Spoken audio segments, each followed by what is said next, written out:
हाँ, good morning student. कैसे हैं आप लोग? अभी जो होता है हम लोग स्टार्ट कर रहे हैं केमिस्ट्री का सेकेंड वीडियो है ये। इस सेकेंड वीडियो में हम लोग जानेंगे कि आपको करेक्टरिस्टिक ऑफ केमिकल रिएक्शन और केमिकल इक्वेशन, ये दो टॉपिक इसमें हम लोग डिस्कस करेंगे। करेक्टरिस्टिक ऑफ केमिकल रिएक्शन और केमिकल इक्वेशन, ठीक है ना। तो अभी हम लोग स्टार्ट करते हैं करेक्टरिस्टिक ऑफ केमिकल रिएक्शन। इसके बारे में हम लोग स्टार्ट करते हैं कि आखिर ये करेक्टरिस्टिक ऑफ केमिकल रिएक्शन क्या है। तो देखिए, कहीं पे भी आपको जो होता है केमिकल रिएक्शन होता है, कहीं पे भी केमिकल रिएक्शन होता है, उसका जो होता है कुछ करेक्टरिस्टिक होता है, यानी कुछ उसका कोई गुण होता है, ठीक है ना। उसी तो क्या क्या अगर कहीं पे भी दुनिया में केमिकल रिएक्शन हो रहा है तो क्या क्या पॉसिबिलिटी है कि क्या क्या हो सकता है, उसके बारे में हम लोग पढ़ेंगे। तो यहाँ पे है कुछ कैरेक्टरिस्टिक ऑफ केमिकल रिएक्शन क्या है। पहला आपको है क्या, एवोल्यूशन ऑफ गैस, यानी कुछ ऐसा केमिकल रिएक्शन होगा जिसमें क्या होगा, होने के बाद प्रोडक्ट रूप में गैस इवॉल्व करेगा आपका। साथ में फॉर्मेशन ऑफ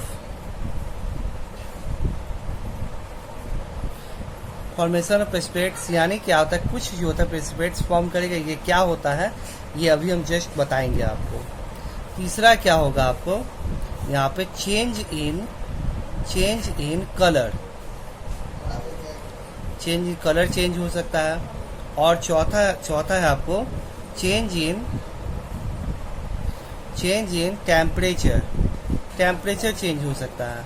और पांचवा यहाँ पे हो गया क्या, चेंज इन स्टेट, यानी कहीं पे भी केमिकल रिएक्शन होगा तो ये 5 चीज हो सकता है। वहाँ पे 5 चीज हो सकता हम कह रहे, इसका मतलब है कि जरूरी नहीं है कि पांचों चीज वहाँ पे कोई भी केमिकल रिएक्शन में हो रहा हो तभी जाके उसको हम केमिकल रिएक्शन बोलेंगे, अदरवाइज नहीं बोलेंगे। ऐसा बात नहीं है। हो सकता है किसी केमिकल रिएक्शन में सिर्फ गैस इवॉल्व करता हो, वहाँ पे कोई प्रेसिपिटेट्स फॉर्म ना करता हो, कलर चेंज ना होता हो, टेम्परेचर चेंज ना होता हो, स्टेट चेंज ना होता हो। फिर हो सकता है कि किसी केमिकल रिएक्शन में गैस इवॉल्व ना हो, सिर्फ प्रेसिपिटेट्स फॉर्म करे, बाकी ये सारा काम ना हो, ठीक है ना। तो ये डिपेंड करता है किस टाइप का केमिकल रिएक्शन है, तो वहाँ पे क्या क्या होगा वो डिपेंड करता है केमिकल रिएक्शन पे। तो कहीं पे दुनिया में जितना भी केमिकल रिएक्शन होता है उसमें से ये पांचों चीज में से कोई भी चीज उसके अंदर में हो सकता है। जरूरी नहीं कि पांचों एक साथ उसके अंदर में होगा तभी जाके केमिकल रिएक्शन होगा। इस पांचों चीज में से कोई भी उसके अंदर में हो सकता है, तो उसको हम बोलेंगे क्या, वहाँ पे केमिकल रिएक्शन हो रहा है, ठीक है। आइए अब देखते हैं हम लोग आगे के टॉपिक। अब आगे है यहाँ पे क्या, तो एक एक करके हम इसके बारे में डिस्कस करते हैं। तो पहला क्या है आपको, पहला हम डिस्कस करते हैं evolution of gas. Evolution of gas मतलब क्या होता है कि जितना भी बहुत सारे केमिकल रिएक्शन होता है वहाँ पे क्या होगा आपको, कि जहाँ भी केमिकल रिएक्शन होगा वहाँ पे क्या होगा, गैस इवॉल्व होगा। तो इस गैस इवॉल्व होने का कुछ एग्जाम्पल देखते हैं। तो देखिए, बुक से ही आप लोग जब भी पढ़िए तो बुक सामने रखिए। तो चलिए, ये बुक है आपका। देखिए, इवोल्यूशन ऑफ गैस में क्या लिख रहा है, some chemical reaction is characterised by evolution of gas. कुछ ऐसा केमिकल रिएक्शन होता है जिसमें के अंदर में क्या होता है, गैस आपको इवॉल्व होता है, ठीक है ना। गैस का फॉर्मेशन होता है प्रोडक्ट के रूप में, जैसे कि zinc granules react with dilute acid, bubbles of hydrogen gas are produce. So the chemical reaction between zinc and dilute acid is characterised by evolution of gas. That means क्या, यहाँ पे बुक बोल रहा है क्या, कि इवोल्यूशन ऑफ गैस तो आप समझ में आ गया हो क्या होगा, कि वैसा केमिकल रिएक्शन जिसमें गैस इवॉल्व हो तो उसको बोलते हैं क्या, इवोल्यूशन ऑफ गैस। तो यहाँ पे देखिए आप कि यहाँ पे कि गैस इवॉल्व हो रहा है। यहाँ आप देखिए कि जैसे कि बोल रहा है क्या यहाँ पे, कि जिंक जो होता है वो डाइल्यूट सल्फ्यूरिक एसिड के साथ रिएक्ट करता है तो हाइड्रोजन गैस प्रोडक्ट करता है। तो ये भी क्या हुआ आपका, इवोल्यूशन ऑफ गैस का एग्जाम्पल हुआ आपको, ठीक है। इवोल्यूशन ऑफ गैस का एग्जाम्पल हो गया आपको। तो देखिए यहाँ पे और पढ़ लेते हैं हम लोग। उसके बाद और लिख रहा था उसको, देखिए यहाँ पे जो रिएक्शन यहाँ लिख रहा है जिंक और उसके बीच में, वहाँ पे ये जो आपको फ्लास्क ले लेता है, इस फ्लास्क में क्या किया जाता है, आपका जिंक रखा जाता है। आपको जिंक को गैलेंस मतलब क्या होता है, उसका जिंक का बुरादा, ठीक है ना, वो रखते हैं हम लोग। और उसके बाद डाइल्यूट सल्फ्यूरिक एसिड उसके अंदर डालते हैं। डाइल्यूट वर्ड का मतलब क्या होता है, डाइल्यूट मतलब कि वाटर में dissolve sulphuric acid. Dilute sulphuric acid का मतलब होगा क्या, ये वाटर के साथ में डिजॉल्व सल्फ्यूरिक एसिड है, ठीक है ना, डाइल्यूट सल्फ्यूरिक एसिड है। और zinc granules and we see the bubbles of hydrogen gas, यानी बीकर फ्लास्क लेते हैं, फ्लास्क के अंदर में हम डालते हैं क्या, जिंक डालते हैं, जिंक का बुरादा। उसके बाद जैसे ही सल्फ्यूरिक एसिड इसके अंदर में डालते हैं, यहाँ पे बबल्स आना शुरू हो जाता है। इससे ये पता चलता है कि यहाँ पे केमिकल रिएक्शन के बीच में क्या होता है, गैस इवॉल्व हो रहा है। कौन सा गैस, हाइड्रोजन गैस। अब नेक्स्ट देखिए, magnesium react with dilute acid. कौन सा एसिड, हाइड्रोक्लोरिक एसिड, डाइल्यूट और या फिर सल्फ्यूरिक एसिड। यानी बोल रहा है कि मैग्नीशियम जो होता है वो रिएक्ट करता है किसके साथ में, hydrogen gas acid, hydrochloric acid के साथ में या फिर सल्फ्यूरिक एसिड के साथ में, तो हाइड्रोजन गैस आपको इवॉल्व करता है। ये अनदर एग्जाम्पल हो गया आपको क्या, कि गैस इवॉल्व करने का अलग अनदर एग्जाम्पल हो गया। आइए अब देखते हैं क्या, chemical reaction between sodium carbonate and dilute hydrochloric acid is characterised by evolution of carbon dioxide. अब ये दो एग्जाम के बाद तीसरा एग्जाम्पल बोला है क्या, कि chemical reaction between sulphuric sodium carbonate और डाइल्यूट हाइड्रोक्लोरिक एसिड, ये भी क्या होगा, आपका कार्बन डाइऑक्साइड गैस फॉर्म करता है। तो आइए अब सबका रिएक्शन लिखते हैं। देखिए, एवोल्यूशन ऑफ गैस का आपके बुक में तीन एग्जाम्पल है। तो पहला एग्जाम्पल बोला है क्या, कि जिंक का होता है Zn और सल्फ्यूरिक एसिड H2SO4, इसके साथ में ये रिएक्ट करता है तो क्या फॉर्म करता है, आपको ZnSO4 जिंक सल्फेट, और साथ में हाइड्रोजन गैस आपको रिलीज करता है, ठीक है। उसके बाद फिर क्या है, मैग्नीशियम जब आपको हाइड्रोक्लोरिक एसिड या फिर सल्फ्यूरिक एसिड के साथ में रिएक्ट करेगा तो क्या होगा, तभी आपको यहाँ पे ये हाइड्रोजन गैस आपको रिलीज करेगा। कैसे, देखिए, अगर मैग्नीशियम हाइड्रोक्लोरिक एसिड के साथ रिएक्ट करेगा तो MgCl plus hydrogen gas form करेगा। उसके बाद यहाँ पे अगर Mg रिएक्ट करेगा H2SO4 के साथ में तो क्या होगा, हाइड्रोजन इसका है ना, बाहर निकाल देगा, MgSO4 प्लस H2, ठीक है। अब बोलिएगा सर इतना रिएक्शन याद कैसे हम रखें, ये सब इवोल्यूशन ऑफ गैस कहते हैं, याद कैसे रखें।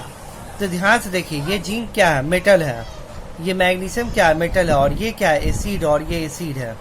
तो फिलहाल हालांकि ये सब चीज़ पढ़ना है, फिलहाल इस दोनों एग्जाम्पल के लिए एक शॉर्टकट हम बताते हैं याद रखने का, कि कोई भी मेटल जब एसिड के साथ में रिएक्ट करता है, एसिड, तो क्या करेगा, आपको हाइड्रोजन गैस जो होता है, आपको हाइड्रोजन गैस आपको रिलीज करता है। इस बात को आपको याद रख लीजिए। कोई भी आपको याद करने का तरीका क्या, आगे पढ़ना हम लोग को एसिड बेस में, लेकिन अभी से आप लोग बताएंगे ताकि आप लोग जो होता है याद रखिए, आपको याद हमेशा रहे।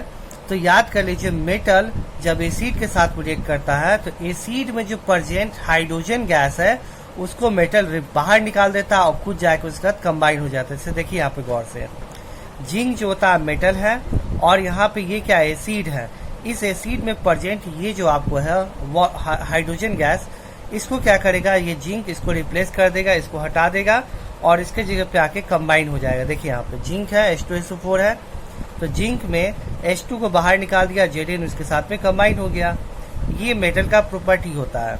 अब देखिए मैग्नीशियम भी क्या मेटल है और ये हाइड्रोजन, चाहे ये हाइड्रोजन, इस दोनों को रिप्लेस करके इस दोनों से कंबाइन हो जाएगा। जैसे MgHCl है तो Mg हाइड्रोजन को रिप्लेस कर दिया और Mg इसके साथ कंबाइन हो गया, MgCl2 बना दिया। Mg जो होता है H2SO4 के साथ कंबाइन किया तो यहाँ पे जो होता है H2 को बाहर निकाल दिया और Mg इसके साथ कंबाइन हो गया। एक बात याद रखिए कि एसिड में हमेशा हाइड्रोजन प्रेजेंट रहता है, तभी वो एसिड होता है। एसिड में हमेशा हाइड्रोजन प्रेजेंट होता है और मेटल जब भी एसिड के साथ में रिएक्ट करता है तो उसके हाइड्रोजन को बाहर निकाल के खुद से उसके जगह पे कंबाइन हो जाता है, ठीक है ना। यानी इस दोनों का के लिए सिर्फ ये याद रखिएगा तो आपका काम खत्म हो जाएगा कि मेटल जो होता है वो एसिड के साथ में रिएक्ट करता है तो हाइड्रोजन गैस फॉर्म करता है। ठीक है, इस तरह याद रखिएगा। चलिए अब नेक्स्ट है कि आपका एग्जाम्पल, नेक्स्ट आपके बुक का तीसरा एग्जाम्पल इसमें दिया हुआ था क्या, देखिए कि सोडियम कार्बोनेट, अब देखिए Na2CO3 सोडियम कार्बोनेट है वो आपको हाइड्रोक्लोरिक एसिड के साथ में रिएक्ट करेगा तो क्या फॉर्म करेगा आपको, एवोल्यूशन ऑफ कार्बन डाइऑक्साइड। तो ये क्या करता है आपको, ये जब रिएक्ट करता है इसके साथ में तो यहाँ पे क्या होगा, NaCl फॉर्म करता है, NaCl, क्योंकि ये जो होता है सोडियम है और ये एसिड है, ये मेटल जो होता है हाइड्रोजन में प्रेजेंट उसको बाहर निकाल देता है, उसके साथ जाके कंबाइन हो जाता है।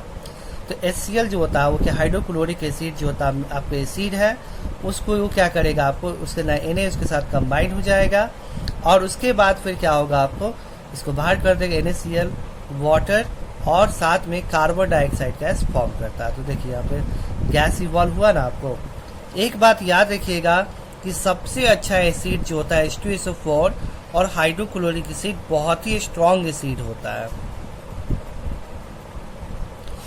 स्ट्रॉन्ग एसिड होता है, ये किसी के साथ में बहुत ही फास्ट रिएक्ट करता है और स्ट्रॉन्ग बेस में आता है आपको क्या, स्ट्रॉन्ग बेस में NaOH सोडियम हाइड्रोक्साइड जो होता है स्ट्रॉन्ग बेस में आता है।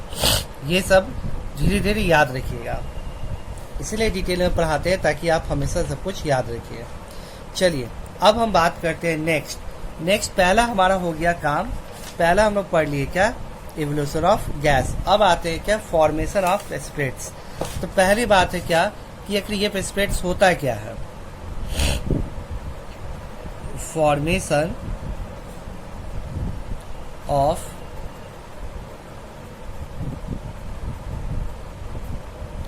प्रेसिपिटेट, ये क्या होता है फॉर्मेशन ऑफ प्रेसिपिटेट। देखिए ध्यान रखिए कि कभी भी आप ध्यान रखिए कि ये क्या होता है, पहले बोले सर इसका नाम तो आज तक सुने नहीं है,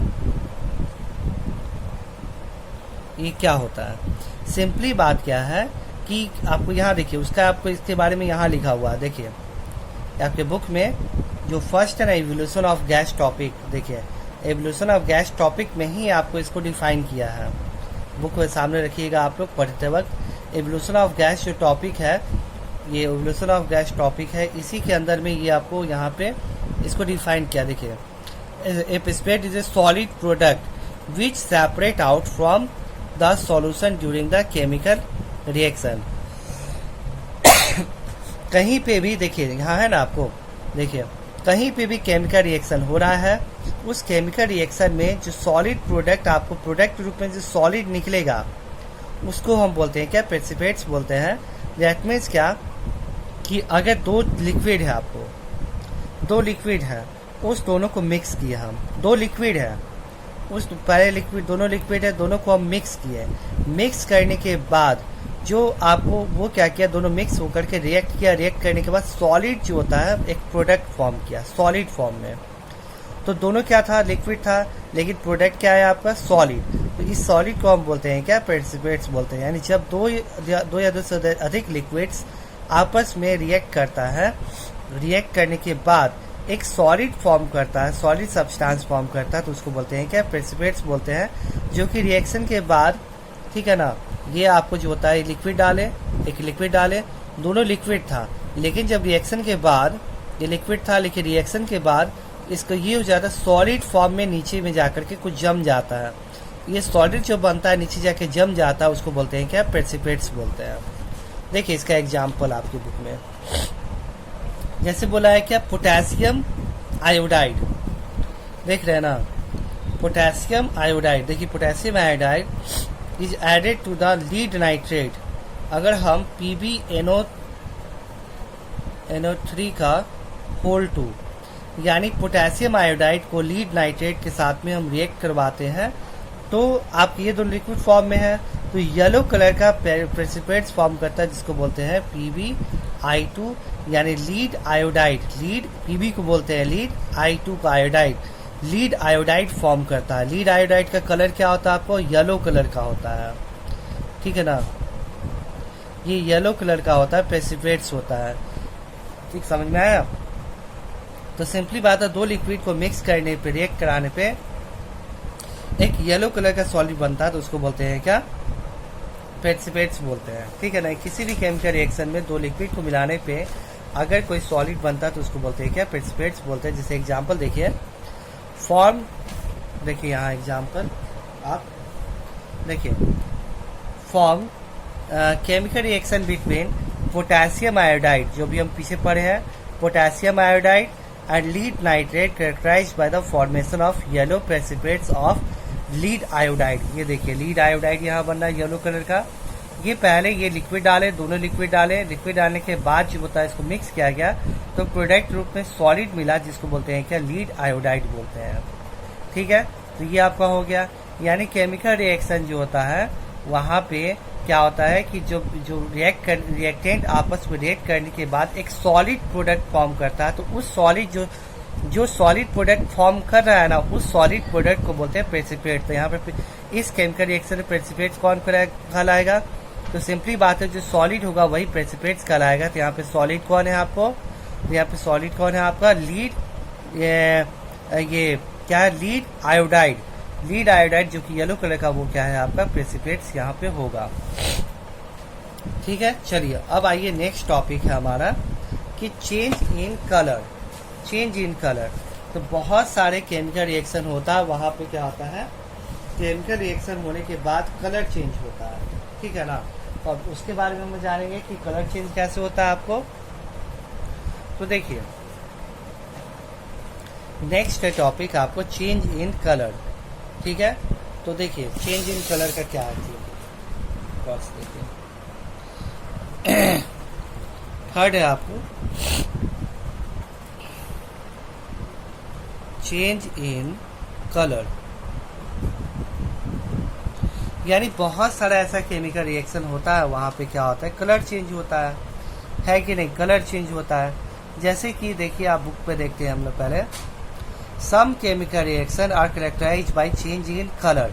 बहुत सारे ऐसा केमिकल रिएक्शन होता है जहाँ पे कलर आपको चेंज होता है। जैसे कि example, citric acid react with potassium permanganate solution, then the purple colour of potassium permanganate solution disappear. देखिए, the chemical reaction between citric acid and purple colour potassium nitrate solution is characterised by change in colour from purple to colourless. यानी simply बात है, आपको जो होता है potassium permanganate जो होता है, पोटेशियम परमैंगनेट, इसके बारे में 9th क्लास में भी आप लोग पढ़े थे, चैप्टर 1 में केमिस्ट्री में। पोटेशियम परमैंगनेट का कलर ऑलरेडी हम लोग पढ़े हैं 9th क्लास में कि इसका पर्पल कलर होता है। ठीक है ना, तो ये पर्पल कलर हो गया, पोटेशियम परमैंगनेट जो होता है पर्पल कलर का हो गया। इसको अगर हम रिएक्ट करवाते, इसके अंदर पोटेशियम परमैंगनेट का सॉल्यूशन है, उसके अंदर में साइट्रिक एसिड हम जैसे ही डालेंगे, पोटेशियम परमैंगनेट का जो कलर होता है वो खत्म हो जाए। क्यों कलर खत्म हो गया, क्योंकि पोटेशियम परमैंगनेट साइट्रिक एसिड के साथ में रिएक्ट करके कोई अदर जो होता है प्रोडक्ट फॉर्म कर दिया। ठीक है ना, और इस कारण इसका कलर जो होता है डिसअपीयर हो गया। ठीक है, यहाँ हो गया। उसके बाद नेक्स्ट एग्जांपल देखिए, यहाँ पे दिख रहा है इसका, ये सब बुक को आप लोग डिटेल में पढ़िएगा। ठीक है ना, बुक में डिटेल में पढ़िएगा, मेन पॉइंट जो होता है उसको बहुत अच्छे से हैंडल करके बता रहे, जो आपको जानना है एग्जाम के लिए ज़रूरत है और आपके नॉलेज के लिए, लेकिन आपको बाकी के लिए बुक पढ़ना पड़ेगा। ठीक है, अब देखिए अनदर एग्जांपल, देखिए change in colour take place sulphur dioxide gas. जब सल्फर SO2 यानी sulphur dioxide is pass through the acidified potassium dichromate solution. Sulphur dioxide जो होता है पोटेशियम डाइक्रोमेट सॉल्यूशन से पास कराते हैं, तो ऑरेंज कलर जो होता है पोटेशियम डाइक्रोमेट का, वो चेंज होकर के ग्रीन कलर हो जाता है। यहाँ देखिए ऑरेंज से ग्रीन कलर हो जाता है, तो यहाँ पे चेंज इन कलर हो गया। तो दो एग्जांपल हो गया चेंज इन कलर। यह सिंपली बात है, बहुत सारा ऐसा केमिकल रिएक्शन होता है जिसमें क्या होता है कि कलर जो होता है वो चेंज होता है। अब आइए चेंज इन टेम्परेचर का बात करते हैं। नेक्स्ट टॉपिक है चेंज इन टेम्परेचर।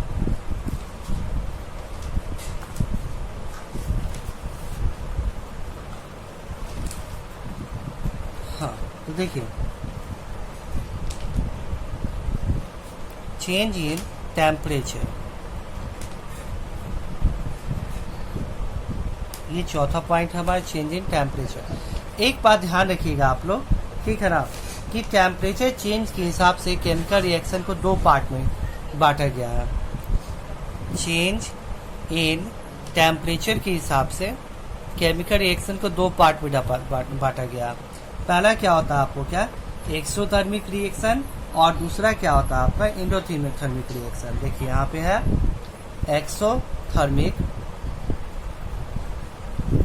रिएक्शन, ठीक है, और सेकेंड होता है क्या आपको एंडोथर्मिक रिएक्शन।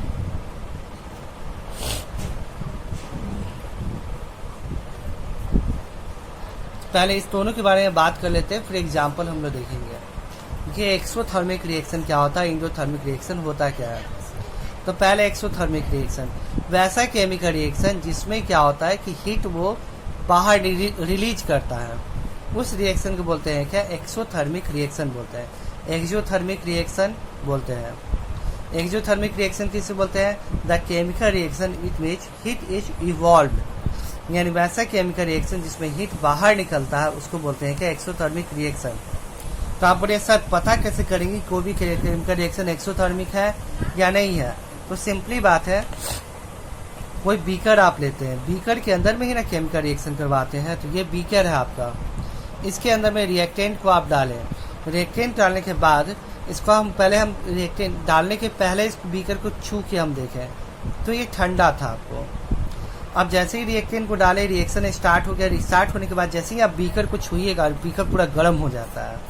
गर्म होने का मतलब क्या है कि यहाँ जो केमिकल रिएक्शन हो रहा है उस केमिकल रिएक्शन के दौरान हीट बाहर निकल रहा है, और किसी भी केमिकल रिएक्शन के दौरान अगर हीट बाहर निकलता है तो उस रिएक्शन को बोलते हैं क्या, एक्सोथर्मिक रिएक्शन बोलते हैं, ठीक है ना।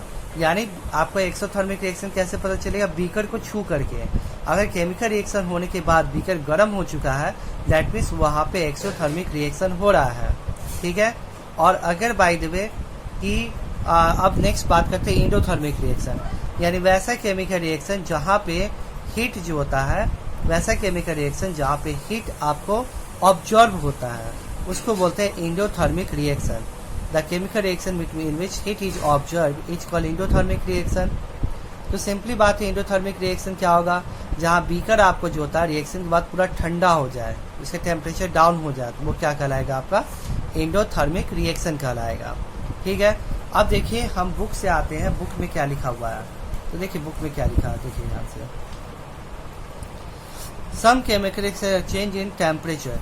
हाँ, तो चेंज इन टेम्परेचर होता है कि नहीं, बहुत सारा ऐसा केमिकल रिएक्शन होता है जो क्या होता है, एक्सोथर्मिक होता है, बहुत सारे केमिकल रिएक्शन एंडोथर्मिक होता है। एक्सोथर्मिक मतलब कि हीट वो बाहर निकालता है, एंडोथर्मिक हीट वो लेता है। लेकिन जरूरी नहीं कि कोई भी केमिकल रिएक्शन हीट चेंज होगा ही, ये भी जरूरी नहीं है, ना ही वो एक्सोथर्मिक हो ना एंडोथर्मिक, सिर्फ कोई भी हीट चेंज नहीं भी हो सकता है। लेकिन बहुत जनरली केमिकल रिएक्शन दो टाइप होता है हीट के हिसाब से, टेम्परेचर चेंज के हिसाब से, एक्सोथर्मिक और एंडोथर्मिक। यानी वैसा केमिकल रिएक्शन जिसमें हीट बाहर निकलता है उसको बोलते हैं एक्सोथर्मिक, और वैसा केमिकल रिएक्शन जिसमें हीट ऑब्जर्व होता है उसको बोलते हैं क्या, एंडोथर्मिक रिएक्शन बोलते हैं। जैसे देखिए यहाँ पे हम यहाँ पे आपको बताते हैं, जैसे कि आपको जो होता है, एक बात है CaO, एक हम अभी टॉपिक नहीं, हम जनरल बात बता रहे हैं। CaO इसको बोलेंगे क्या, कैल्शियम ऑक्साइड, ठीक है ना। इसका कॉमन नेम जो होता है उसको बोलते हैं क्या, क्विक लाइम। ये कैल्शियम ऑक्साइड है, Ca मतलब कैल्शियम, वो मतलब ऑक्साइड, ये कैल्शियम ऑक्साइड, इसको बोला जाता है क्विक लाइम। क्विक लाइम, ये क्विक लाइम है। और उसके बाद ध्यान रखिए CaOH का होल 2, इसको क्या बोलते हैं, इसको बोला जाता है स्लैक्ड लाइम। सॉरी,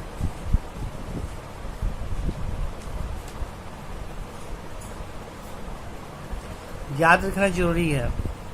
ये हो गया कि आप CaOH का होल 2, इसको बोलते हैं स्लैक्ड लाइम, और CaO को बोलते हैं क्विक लाइम, और CaCO3 को बोलते हैं क्या, कैल्शियम कार्बोनेट बोलते हैं, कैल्शियम कार्बोनेट। तो केमिकल नेम पता चला होगा, कैल्शियम हाइड्रोक्साइड, इसको पढ़ते हैं क्या, कैल्शियम हाइड्रोक्साइड, इसका केमिकल नेम है, और इसका कॉमन नेम है क्या, स्लैक्ड लाइम है।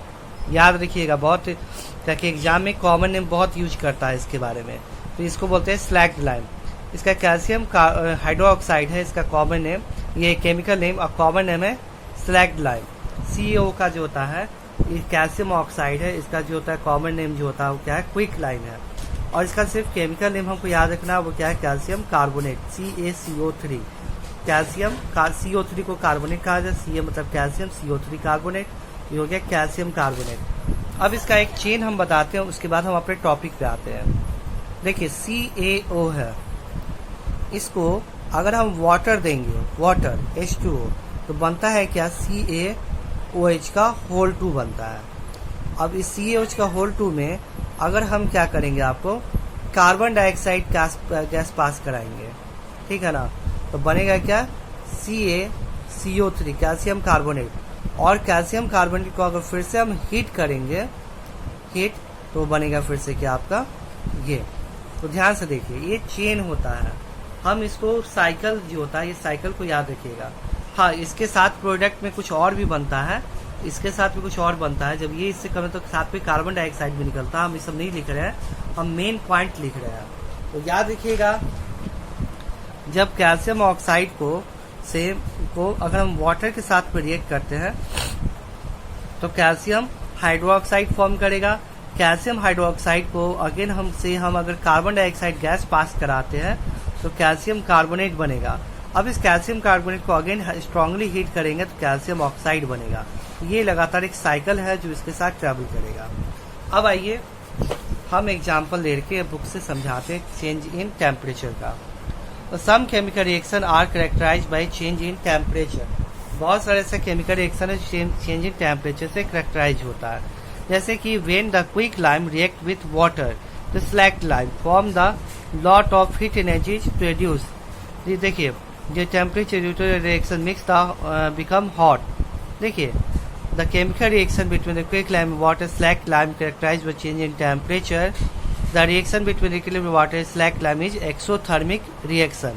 देख रहे हैं ना, क्या एक्सोथर्मिक रिएक्शन है, ठीक है, हीट प्रोड्यूस कर रहा है इसीलिए। यानी देखिए क्या होता है, अब बोलेगा कि कैल्शियम ऑक्साइड, ये जो कैल्शियम ऑक्साइड है आप लोग का, ये कैल्शियम ऑक्साइड, ये आप लोग देखे हैं कि नहीं देखे हैं। पूरा चूना को बोलते हैं क्या, कैल्शियम ऑक्साइड चूना को बोलते हैं लोग, चूना। जो पहले, अब तो डिस्टेम्पर घर में होता है, पहले इसी से चूना से ही घर में पेंट किया जाता था। तो पुराने जमाने में याद होगा तो आपके घर में कैल्शियम ऑक्साइड ढेला खरीद के लाते होंगे आपके फादर, या कोई भी पेरेंट्स होगा। उसके बाद वो क्या करते हैं, वाटर के अंदर में इसको डालते हैं। जैसे ही वाटर के अंदर में इसको डालेंगे तो क्या होगा, ये जो वाटर से रिएक्ट करके आपको फॉर्म करेगा कैल्शियम हाइड्रोक्साइड फॉर्म करता है, कैल्शियम हाइड्रोक्साइड फॉर्म करता है। और ये कैल्शियम हाइड्रोक्साइड जो होता है लिक्विड फॉर्म में रहता है, और इसको लेकर के दीवार के ऊपर हम लोग पेंट करते हैं इसके थ्रू, है कि नहीं। और साथ में ये जब ये बनता है, आप देखिएगा, जब आप घर से कैल्शियम ऑक्साइड लाइए, इसको वाटर में डालिएगा, और उसके बाद जैसे ही कंटेनर को आप छुइएगा तो बहुत गर्म हो जाता है, धुआं टाइप को उससे निकलना शुरू होता है। कभी आप अभी भी कहीं चूना होता होगा तो आप वहाँ देखते होंगे, या बहुत लोग बच्चे लोग देखे होंगे, ठीक है। तो वो क्या होता है, कंटेनर पूरा गर्म हो जाता है, ठीक है। तो ये क्या हो गया आपका, ये जब इसके साथ रिएक्ट किया तो ये फॉर्म किया, तो ये क्या होगा आपका, ये आपको यहाँ पे हीट चेंज हो रहा है, टेम्परेचर चेंज हो रहा है, टेम्परेचर इंक्रीज हो रहा है। और टेम्परेचर इंक्रीज हो रहा है तो कौन सा रिएक्शन होगा, एक्सोथर्मिक रिएक्शन होगा। टेम्परेचर डिक्रीज होगा तो एंडोथर्मिक रिएक्शन होगा। तो यहाँ पे क्या हो रहा है, एक्सोथर्मिक रिएक्शन हो रहा है, ठीक है। अब उसके बाद देखिए नेक्स्ट, जैसे कि आपको जिंक जो होता है वो आपको देखिए सल्फ्यूरिक एसिड के साथ रिएक्ट करेगा। बुक में नेक्स्ट एग्जाम्पल है, देखिए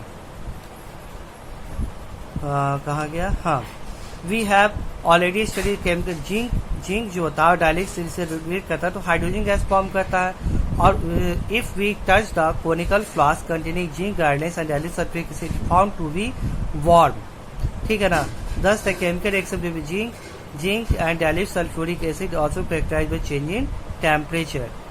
यानी सिंपली बात है कि जिंक जब सल्फ्यूरिक एसिड के साथ में रिएक्ट कर रहा है, जो पीछे हमने एग्जांपल देख चुके हैं, तो जिंक सल्फेट फॉर्म कर रहा था और साथ में हाइड्रोजन गैस आपको रिलीज कर रहा था, ठीक है ना।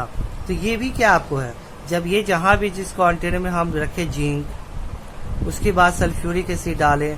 जब उस कंटेनर को आप छुइएगा इस रिएक्शन के बाद, ये फॉर्म करने के बाद, तो देखिएगा पूरा कंटेनर बहुत गर्म हो जाता है। क्यों? क्योंकि ये जो है वो क्या है, एक्सोथर्मिक रिएक्शन है। तो सिंपली बात है क्या, अगर एसिड जो होता है मेटल के साथ रिएक्ट करता है तो क्या होगा, हीट चेंज होता है। और क्या कौन सा रिएक्शन होता है, एक्सोथर्मिक रिएक्शन होता है। अब ये चीज आपको याद है तो आप कोई भी एग्जांपल सेट कर सकते हैं अपने मन से। कैसे? आप बोले सर हम कोई और एग्जांपल, जैसे मैग्नीशियम सल्फ्यूरिक एसिड के साथ रिएक्ट करेगा तो मैग्नीशियम सल्फेट फॉर्म करेगा, साथ में हाइड्रोजन गैस रिलीज करेगा। ये भी क्या होगा, एक्सोथर्मिक रिएक्शन होगा, हीट चेंज होगा आपको। ठीक है, तो इस बात को याद रखिएगा।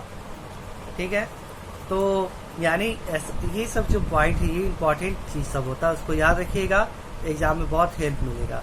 एसिड मेटल के साथ रिएक्ट करता है तो हमेशा एक्सोथर्मिक रिएक्शन होता है। ठीक है, और ऊपर एग्जाम्पल देखिए। अब बोले सर एंडोथर्मिक का एग्जाम्पल आप नहीं बताएं, तो देखिए एंडोथर्मिक का एग्जाम्पल क्या है। देखिए एंडोथर्मिक देखिए क्या होता है वेन। अब ये एंडोथर्मिक का एग्जाम्पल है, देखिए इसी बुक में we will now give one example of chemical reaction in which heat energy is observed due to which temperature fall। अगर देखिए अब हम एग्जाम्पल लेगा वैसे केमिकल रिएक्शन जिसमें हीट ऑब्जर्व होता है और साथ में जो कंटेनर रखा रहता है उसका आपको जो होता है टेम्परेचर फॉल हो जाता है। तो इस तरह के रिएक्शन बोलते हैं एंडोथर्मिक रिएक्शन। जैसे देखिए when barium oxide, when hydroxide BaOH का whole 2 is added to ammonium chloride NH4Cl, take in the test tube mix with the glass rod and barium chloride and ammonium and water are formed. A lot of heat energy is observed with the chemical reaction due to which temperature of reaction makes fall. The bottom test tube become very cold. This chemical reaction between the barium chloride and ammonium chloride is the form of barium chloride, ammonia and water characterized by change in temperature and its endothermic reaction। देख रहे हैं ना क्या है endothermic reaction में, वैसा chemical reaction जिसमें heat क्या होता है, डिक्रीज होता है, उसको एंडोथर्मिक रिएक्शन। यहाँ देखिए केमिकल रिएक्शन बिटवीन आप बेरियम क्लोराइड, जब बेरियम क्लोराइड को हम रिएक्ट करवाते हैं अमोनियम क्लोराइड से तो क्या प्रोडक्ट फॉर्म करता है, बेरियम क्लोराइड, ठीक है ना, और साथ में अमोनिया और वाटर फॉर्म करता है। और जिस भी कंटेनर में रिएक्शन होता है उसका कंटेनर का टेम्परेचर डाउन हो जाता है, क्योंकि ये आपको एंडोथर्मिक रिएक्शन है। तो चलिए आपको हीट चेंज का एग्जांपल समझ में आ गया होगा। अब बात करते हैं चेंज इन स्टेट। बहुत सारा ऐसा केमिकल रिएक्शन होता है जिसमें क्या होता है, स्टेट आपका चेंज होता है। 5वां टॉपिक है हमारा change in state.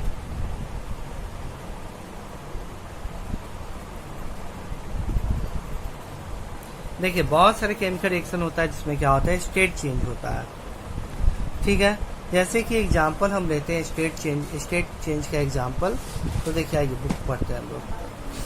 Change in state का एग्जांपल क्या है, देखिए some chemical reaction characterised by change in state. State change होने का मतलब क्या होता है, कोई चीज सॉलिड में है तो लिक्विड में बदल जाए, लिक्विड में है तो गैस बदल जाए, गैस है तो सॉलिड में बदल जाए या फिर लिक्विड में बदल जाए, यानी मतलब एक फॉर्म से दूसरे फॉर्म में कन्वर्ट हो जाए। Example wax is burn then the water and carbon dioxide is wax form. Wax जो होता है वो क्या होता है, सॉलिड होता है। उसको टेम्परेचर देखिए, जब उसको हम रिएक्ट करवाते हैं, जब उसको हीट करते हैं तो लिक्विड फॉर्म में कन्वर्ट होता है और उसके बाद वो प्रोडक्ट के रूप में वाटर और कार्बन डाइऑक्साइड गैस फॉर्म करता है। तो वैक्स रियल में क्या होता है, सॉलिड, और वाटर क्या होता है आपका, लिक्विड होता है, और कार्बन डाइऑक्साइड क्या होता है, गैस होता है। यानी देखिए वैक्स जो होता है खुद सॉलिड है, वैक्स जो होता है खुद आपको सॉलिड है, वैक्स आपको खुद सॉलिड है, लेकिन वो प्रोडक्ट क्या दिया आपका, एक प्रोडक्ट आपको लिक्विड फॉर्म में दिया जबकि एक प्रोडक्ट आपको गैसियस फॉर्म में दिया, है कि नहीं। यानी सॉलिड जो होता है गैस केमिकल रिएक्शन के बाद लिक्विड और गैसियस फॉर्म में कन्वर्ट हो गया। देखिए रिएक्टेंट का जो फॉर्म था वो सॉलिड फॉर्म था, जो प्रोडक्ट आया वो लिक्विड और गैसियस फॉर्म में आया। यानी जो होता है आपको केमिकल रिएक्शन होने के बाद सॉलिड जो होता है लिक्विड और गैसियस फॉर्म में कन्वर्ट हो गया। तो ये केमिकल रिएक्शन जो होगा क्या होगा, चेंज इन स्टेट का एग्जाम्पल हो गया। ठीक है, अब उसके बाद देखिए 10 combustion reaction is candle wax characterized by change in state of the solid to liquid and gas because wax solid, water formed by the combustion wax liquid at the room temperature where the carbon dioxide produced by the combustion wax is in gas. There are some chemical reaction which can be show more characteristics. देखिए आप change in state का और भी example लिख सकते हैं, जैसे कि आपको क्या फॉर्मेशन ऑफ प्रेसिपिटेट्स का जब भी फॉर्म होता है तो लिक्विड सॉलिड फॉर्म में कन्वर्ट होता है, तो वहाँ पे तो स्टेट चेंज होता है। तो अब वहाँ पे एग्जांपल याद कर लेते हैं तो यहाँ भी आपका काम चल जाएगा। तो चलिए अब वीडियो को हम लोग एंड करते हैं क्योंकि वीडियो बहुत बड़ा बन गया। तो सेकेंड टॉपिक जो आपको अभी स्टार्ट करना था केमिकल इक्वेशन, वो आप नहीं स्टार्ट कर पाएंगे क्योंकि ऑलरेडी वीडियो जो होता है 36 मिनट का फिलहाल अभी चल रहा है, वो बन चुका है। तो आप लोग बुक को अच्छे से पढ़िए और साथ में ये वीडियो भी देखिए बुक को सामने रख करके, और कोई भी डाउट हो तो अभी पूछिए, ठीक है ना। और बहुत अच्छे से बुक को डीपली एक बार रीडिंग कीजिए, ठीक है ना, कि ये नहीं कि हम तो अपने तरफ से 100% बताते हैं, लेकिन फिर भी कहीं कोई पॉइंट छूट गया तो फिर आप लोग को प्रॉब्लम होगा, ठीक है ना, पहला बात। दूसरी बात, जैसे कि सल्फ्यूरिक एसिड को हम H2SO4 बोलते हैं, जिंक सल्फेट को ZnSO4 बोलते हैं, ये सब रटना पड़ेगा आपको। तो ये सब रटिए आप लोग बैठ करके, नहीं रटिएगा तो एग्जाम में बहुत दिक्कत होगा, ठीक है। तब तक के लिए थैंक यू, फिर अब नेक्स्ट टाइम मिलते हैं हम लोग।